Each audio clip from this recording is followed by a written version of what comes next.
Shedeur Sanders outplayed Josh Allen, had better stats than Josh Allen, and put his team in a position to be able to win the game. All this, and the Cleveland Browns are still looking to draft a quarterback in the 2026 draft. Make it make sense.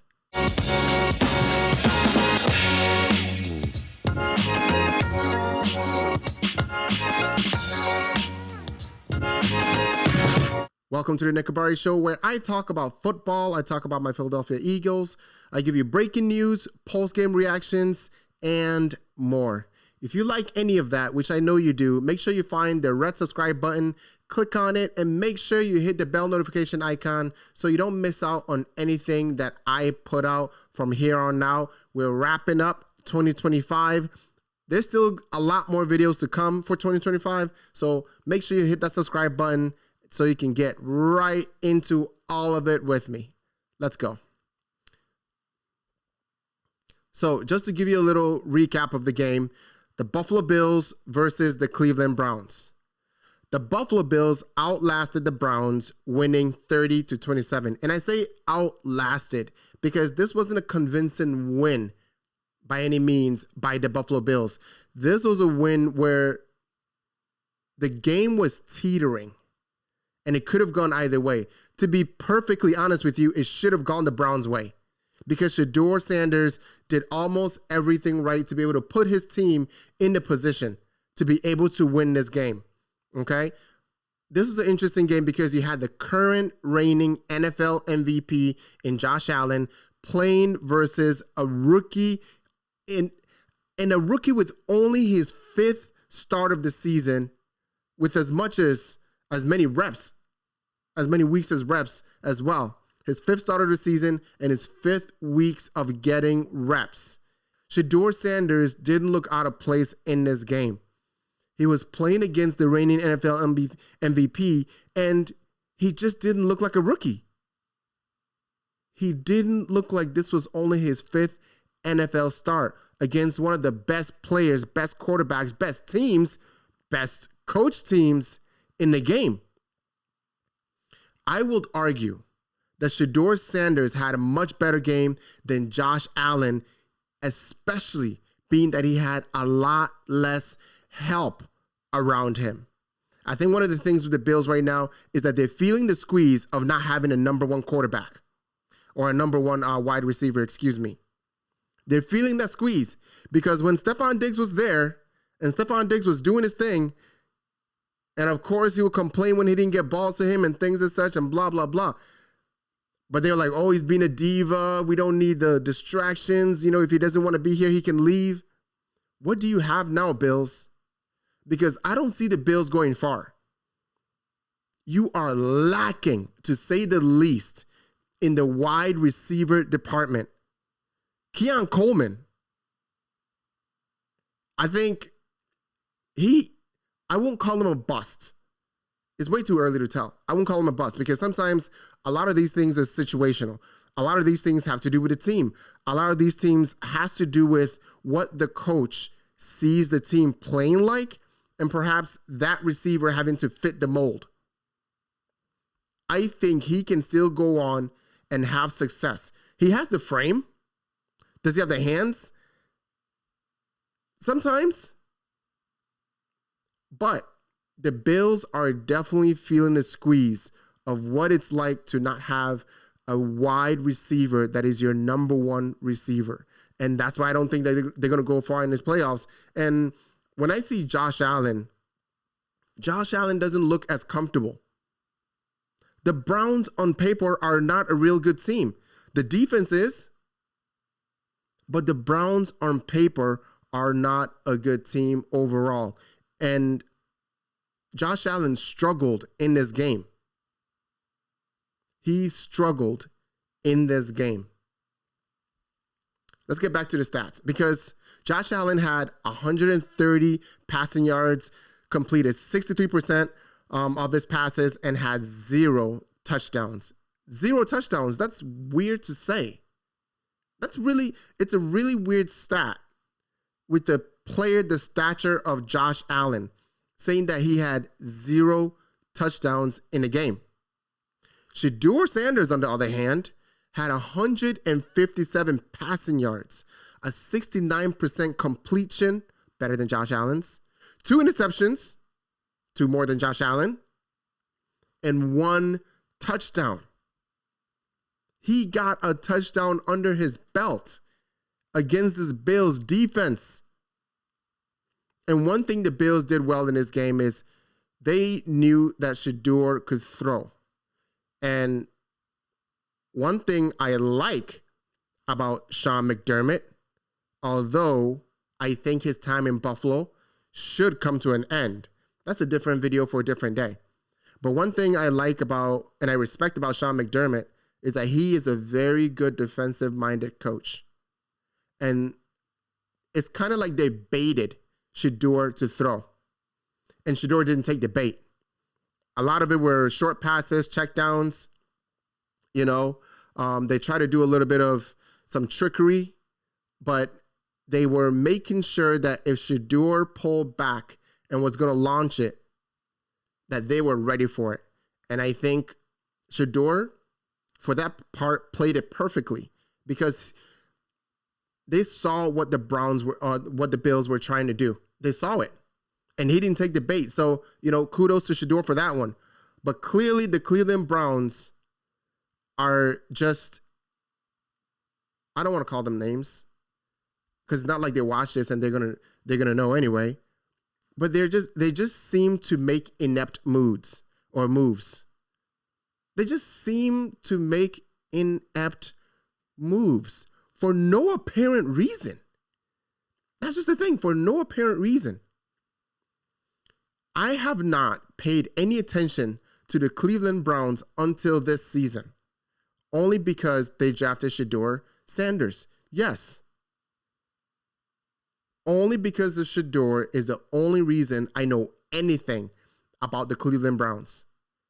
But from the start, they drafted Dillon Gabriel in the 3rd.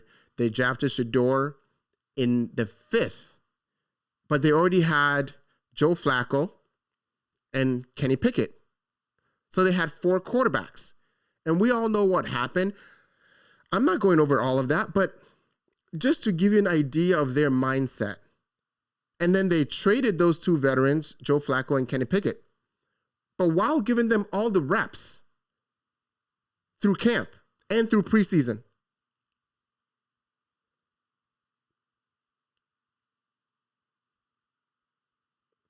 and they still want to draft another quarterback in the 2026 draft. Listen, for me, Shedeur Sanders is him or has the potential to be him, especially for the Cleveland Browns. I think he's in a good place in general. Are there other teams that can take better care of him? Absolutely. But I'm not going to forecast. I think in general, he's in a good place right now. And let me give you one reason why Shedeur is him or has the potential to be him. Because when you've watched the Cleveland Browns this season, either with Joe Flacco as their quarterback or Dillon Gabriel as their starting quarterback, did you have any hope? When the game got close, if the other team was leading, heading in towards the second half, did you have any hope that either of them can pull it off? Either of them can energize the team, can take their game to the next level, can put the team on their back? Did you have any hope? The answer to that for me is no. Because when the games looked tight, when the games got close, when pressure started to come, you started to see the cracks in these quarterbacks. There was nothing about the way that they played quarterback, those 2 quarterbacks played quarterback, that made me feel optimistic. That made me say, wow. That made me say, I'm going to tune in next week. None of that. But when I see Shedeur, when I watch him play, by the way, these 5 weeks that he's played, he's gotten better and better and better to me. He's learned so much in these 5 weeks. Can you imagine how much better he would be if he actually got the opportunity to get the reps, not even the first team reps or the starting quarterback reps, but maybe the backup reps, because he didn't get any up until 5 weeks ago. That's the train thought of the Cleveland Browns. Shedeur kept the Browns alive in this game. And if it wasn't for the injury to his pinky and he had to come out after they were maybe like first or second on goal, but he had to come out because I think maybe his nail came off his pinky finger, and they had to work on that. And Dillon Gabriel came in the game and got immediately booed. Very unfair to him. Very unfair to him. But I think if Shedeur stayed didn't get that injury and was able to stay in that drive, I think they score a touchdown that changes the game.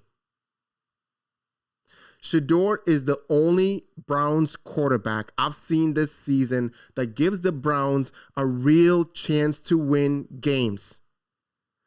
A real energizer of this team. Because I've not seen him give up. He kept the Browns in this game. He is focused. He is professional. He is confident. He has all the franchise quarterback assets. Plus, he is marketable. And I hear that the Browns are looking to build a new stadium. Guess what? You're going to need a lure for Browns fans to want to pay for season tickets. Those seats aren't going to pay for themselves. You need a superstar. You need a him. You need a Shedeur Sanders.